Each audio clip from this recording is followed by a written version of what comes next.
CM Jagan పై రాయిదాడి ఇప్పుడు AP politics లో sensation ఇది. అధికార విపక్షాల మధ్య ఇప్పటికే మాటల యుద్ధం జరుగుతోంది. పొలిటికల్ టెన్షన్ పెంచుతోంది. ఈ హై ప్రొఫైల్ వీఐపీ కేసులో పోలీసులు ఒక యువకుడిని అరెస్ట్ చేశారు. కోర్టు ముందు హాజరుపరిచారు. అయితే కోర్టుకు సమర్పించిన రిమాండ్ రిపోర్ట్లో కీలక విషయాలు వెలుగులోకి వచ్చాయి. ఇంతకీ సీఎం జగన్ హత్యకు ప్లాన్ చేశారా, లేక పొలిటికల్గా అలజడి సృష్టించే ఉద్దేశమా? అసలు కుట్రలో ఉన్నవారి సంఖ్య ఎంత? వేముల సతీష్ కుమార్ అలియాస్ సత్తి సీఎంపై రాయి విసిరాడని చెబుతున్న యువకుడు. ఈ కేసులో అతను A1. అతను ఇప్పటి వరకు అనుకున్నట్టు మైనర్ కాదు. అతడి వయసు 19 సంవత్సరాలు. ఇది కొత్త విషయం. అండ్ ఇప్పటి వరకు అంతా అనుకున్నట్టు ఇది ఆకతాయిల పని కాదు. సీఎం జగన్ మట్టు పెట్టేందుకు పక్కా ప్లాన్ ప్రకారం ఓ వ్యక్తి సతీష్తో డీల్ కుదుర్చుకున్నాడు. ఇది రిమాండ్ రిపోర్ట్ చెబుతున్న సారాంశం. ఇక్కడ ఇంట్రెస్టింగ్ పాయింట్ ఉంది. ఏ రోజైతే దాడి చేశాడో ఆ రోజే నిందితుడు బర్త్డే. ఆ రోజుతోనే అతని మైనారిటీ తీరిపోయింది. సో మేజర్గానే అరెస్ట్ చూపించారు పోలీసులు. సీఎం జగన్పై దాడి అనేది అప్పటికప్పుడు అనుకోకుండా జరిగింది కాదు.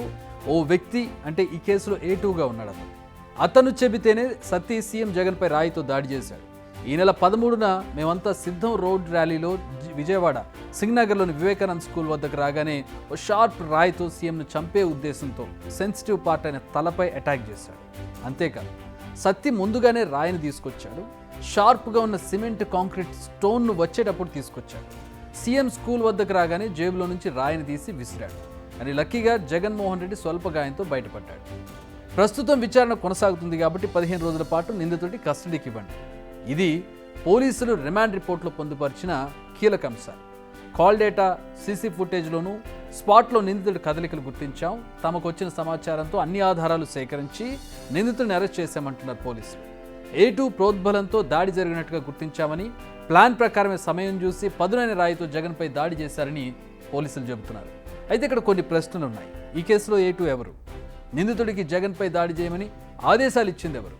ఇన్ని విషయాలు చెప్పిన నిందితుడు అతని పేరు చెప్పలేదా, లేక చెప్పినా కావాలని రిమాండ్ రిపోర్ట్లో అతని పేరును మెన్షన్ చేయలేదా?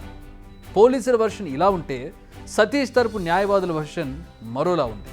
ఇది పూర్తిగా ఫాల్స్ కేసు అని వాదిస్తున్నారు వారు. సతీష్కు జగన్కు సంబంధం ఏంటి?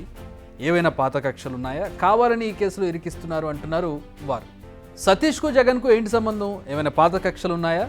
కాదు, కావాలని ఈ కేసులో ఇరికిస్తున్నారంటున్నారు వారు. ఒక ఫాల్స్ నెరేటివ్, ఒక ఫాల్స్ స్టోరీ కట్టేసి, ఒక బుర్రా కథ అతని మీద నెట్టేసి అక్యూజ్గా చూపించేసి, ఒక ఇన్నోసెంట్ బాయ్, ఒక బలిహీన వర్గానికి చెందిన ఒక 18 ఇయర్స్ బాయ్ని ఈ కేసులో ముద్దాయి చేసి జగన్మోహన్ రెడ్డి ఎలక్షన్ టాక్టిక్స్ కింద లబ్ధి పొందాలనే విధానాల్లో ఉన్నారని అదే మనం కోర్టుకి చెప్పాము.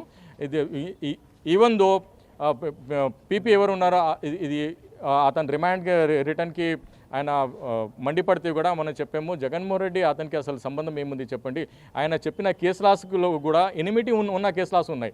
అంటే వాళ్ళుగా గొడవలు ఉన్నాయి, ఆస్తి గొడవలు ఉన్నాయి, వాళ్ళకి ఏమంటే ఫైటింగ్ గొడవలు ఉన్నాయి, వాళ్ళకి బాడీ ఇంజురీస్ అవి ఉన్నాయి. కానీ ఈ కేసులో ఈ బాబుకి అసలు ఏది క్రిమినల్ రికార్డు లేదు. ఒక పూర్ అబ్బాయి, ఒక ఇన్నోసెంట్ అబ్బాయి మీద జగన్మోహన్ రెడ్డి ఇటువంటి కేసుని నెట్టేసి లబ్ధి పొందారని అదే మనం కోర్టుకి ఇన్లైట్ చేశాము. నిందితుల తల్లిదండ్రుల వర్షన్ మాత్రం మొదటి నుంచి మరోలా ఉంది. తమ బిడ్డలు పూర్తి అమాయకులు అనేది వారు చెబుతున్న మాట.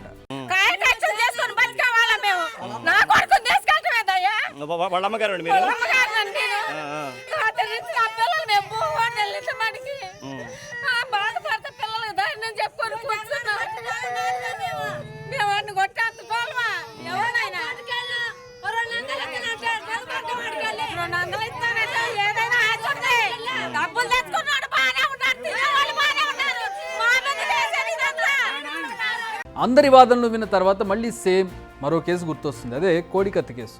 సేమ్ అప్పుడు కూడా ఇలానే హడావిడి నడిచింది. నిందితుడిని అదుపులోకి తీసుకున్నారు, కోర్టులో హాజరుపరిచారు. కానీ కేసును మాత్రం 5 ఏళ్లైనా ప్రూవ్ చేయలేకపోయారు.